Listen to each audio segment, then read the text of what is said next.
जितना आप मुझे दीवार से लगाएंगे मैं तो और लड़ूंगा, मैं तो और मुकाबला करूंगा।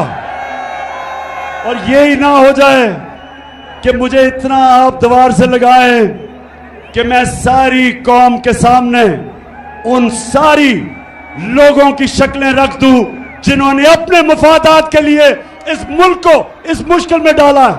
मुझे उधर तक ना धकेलो।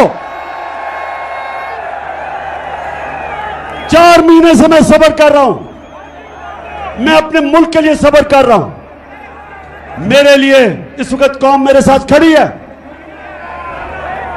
गिलगित बल्तिस्तान में तहरीक इंसाफ, पख्तूनख्वा में तहरीक इंसाफ, पंजाब में, आजाद कश्मीर में, तो मैं जब चाहूं इस्लामाबाद को बंद कर सकता हूं, लेकिन अपने मुल्क के लिए नहीं कर रहा, माशी हालात की वजह से नहीं कर रहा।